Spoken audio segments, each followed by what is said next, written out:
In the world of Full Metal Alchemist, alchemy is a unique science that blends mystery with structure. It's all about controlling and changing matter using natural energy. This process, called transmutation, happens in 3 connected steps. First is comprehension. Here, the alchemist needs to fully understand the material they're working with. This includes knowing its atomic structure, properties, and energy balance. Next comes deconstruction, where the material is broken down using energy, making it easier to reshape. The last step is reconstruction, where the alchemist uses energy to rebuild the material into a new, stable form. To perform alchemy, machines or tools aren't needed to create energy, but just knowing the process and the principle of equivalent exchange isn't enough. The alchemist also needs a special symbol called a transmutation circle. This symbol helps channel and control the energy required for the transformation. Transmutation circles can be made in many ways, depending on the situation. They can be quickly drawn with chalk, pencil, ink, paint, or even scratched into the dirt. They can also be permanently engraved on items like gloves, clothes, or weapons, making it easier and faster to perform alchemy. Without a transmutation circle, most alchemies simply won't work, highlighting how important it is in the process. To master alchemy, one needs deep knowledge of chemistry and ancient alchemical ideas, as well as the natural talent to sense and control the energy that holds the world together. This rare skill demands high intelligence and precision, making alchemists stand out in their society. Alchemy is both an art and a science, with the power to create or destroy. It is bound by strict rules that require skill, care, and respect for its incredible forces. Full Metal Alchemist Brotherhood, Episode 1, Full Metal Alchemist. The first episode of this series took place in Central City, the capital of Amestris. A mysterious man known as the Freezing Alchemist is on the loose, leaving strange transmutation circles in hidden parts of the city. At Central Command, Führer King Bradley, the country's leader, equivalent to a president, assigns Colonel Roy Mustang to capture the fugitive. Bradley also suggests Mustang enlist the help of Edward Elric, the Full Metal Alchemist, who happens to be in the city with his brother, Alphonse. Frustrated by the delay to their planned trip to Rioli, Edward and Alphonse prepare for action. Here we can see that Alphonse, the younger of the 2 brothers, is fully encased in steel armor. Meanwhile, the military police cornered the Freezing Alchemist in Central's dark alleys. Using his unique alchemy, the fugitive manipulates water to freeze, boil, and reshape it, killing several officers in the process. However, his rampage is interrupted when Edward arrives. Displaying his own remarkable skills, Edward performs alchemy without a transmutation circle and uses his automail right arm to resist the boiling attacks. This is an outstanding skill since most alchemists can only perform alchemy with the use of a transmutation circle. It is also important to remember that in the Full Metal Alchemist universe, automail refers to advanced prosthetic limbs made from armored, mechanical components. These limbs typically consist of a durable steel skeletal frame covered with steel armor plating to shield the delicate wires and complex machinery inside. Automail connects directly to the user's nervous system, allowing it to move just like a natural limb. It operates without the need for an external power source, relying instead on electrical signals from the nerves to control its electric motors and pneumatic actuators. Its design is so sophisticated that it serves as an ideal prosthetic for amputees seeking a more functional and versatile alternative to traditional prosthetics. Now, back to the story.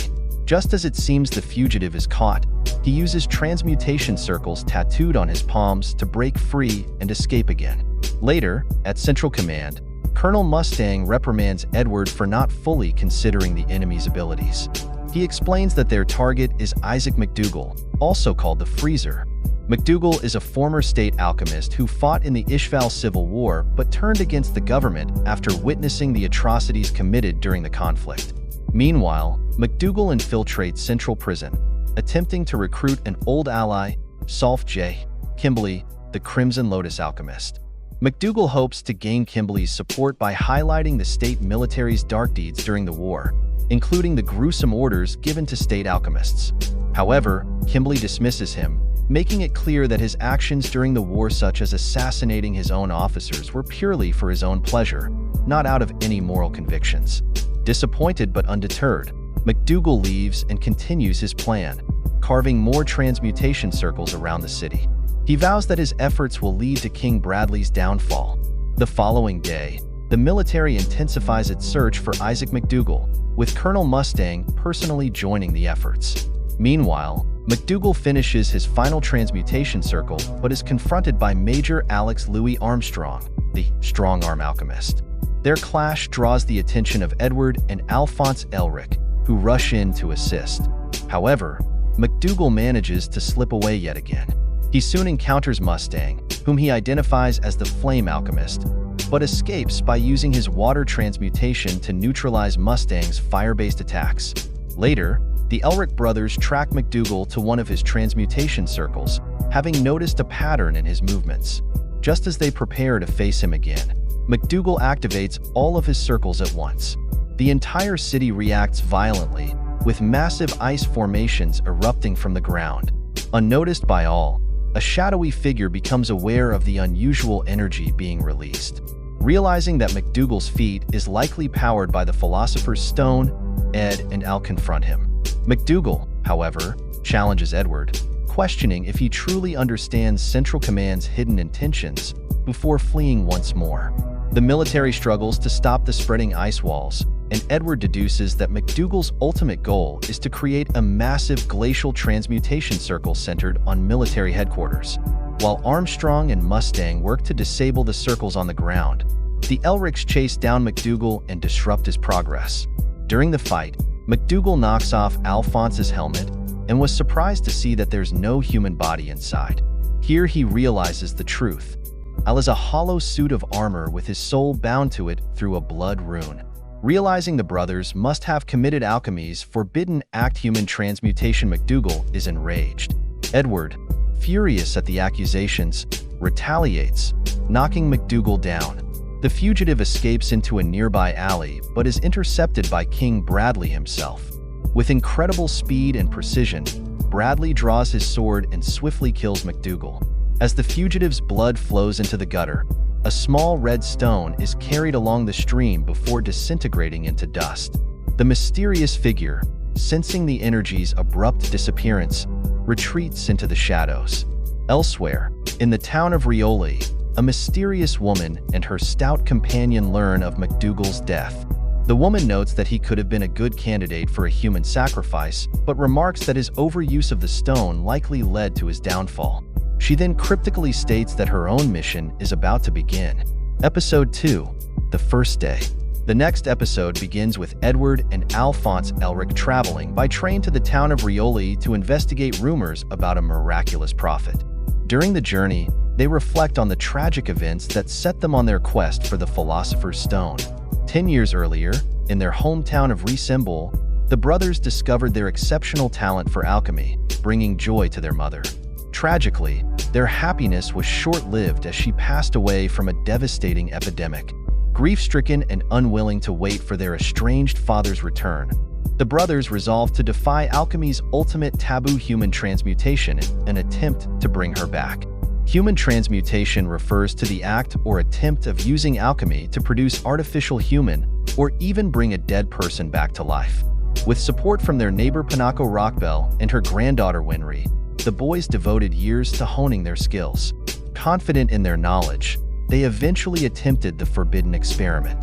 However, the transmutation went horribly wrong.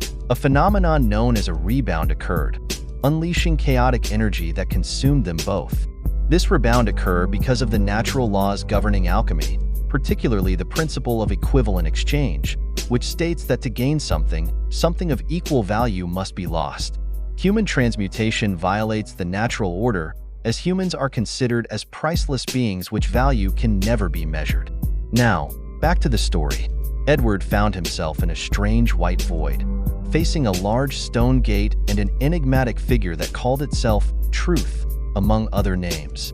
Taunted by this being, Edward was drawn into the gate, where an overwhelming torrent of alchemical knowledge was forcibly imprinted into his mind, causing excruciating pain.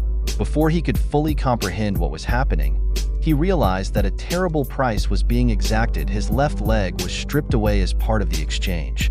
When Edward was flung back into reality, he discovered that Alphonse's entire body had been taken, leaving only the remnants of their failed experiment. Instead of reviving their mother, the transmutation had created a lifeless, inhuman form. Desperate and racked with guilt, Edward acted quickly to save his brother's soul.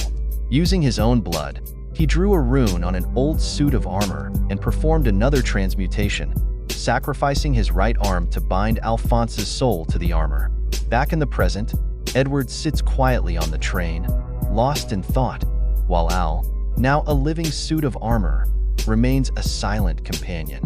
Their journey continues, driven by the hope of restoring their bodies and uncovering the secrets of the Philosopher's Stone. Meanwhile, at Central Command, Colonel Roy Mustang prepares to return to East City. He is stopped by Lieutenant Colonel Mays Hughes, who hands him the final report on Isaac McDougall's actions. The report reveals that McDougall may have used alkahestry, an alchemical art from the distant nation of Qing. As Mustang leaves, Hughes questions why he pushed Edward to become a state alchemist, knowing the harsh realities of military service. Mustang reflects that the Elric brothers have already endured unimaginable suffering. His thoughts drift back to the first time he met Edward, the boy who would become the Full Metal Alchemist. 4 years earlier, the then Lieutenant Colonel Mustang arrived in Resemble with 2nd Lieutenant Riza Hawkeye, searching for potential recruits for the State Alchemist program. There, he stumbled upon a horrifying scene: a blood-stained human transmutation circle inside the Elric home.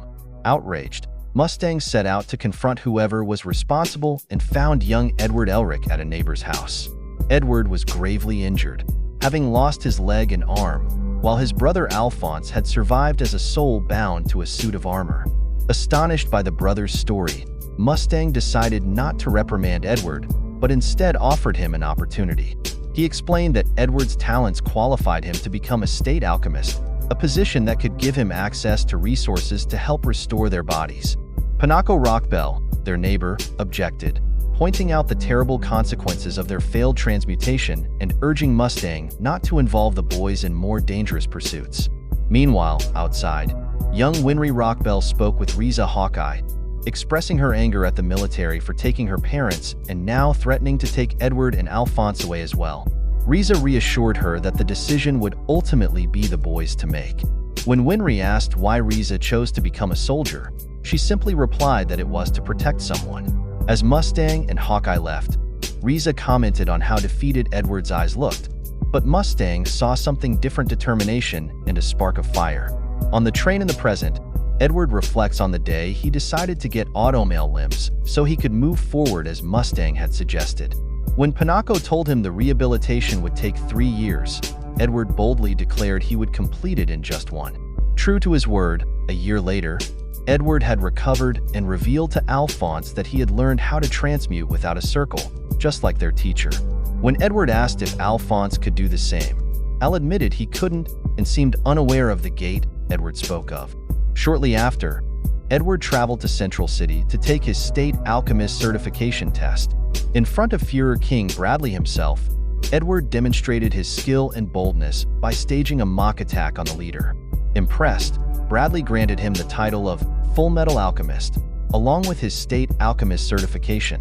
As dawn breaks in the present, Edward and Alphonse arrive by train in Rioli, hopeful that their search for the Philosopher's Stone will soon bring their journey to an end.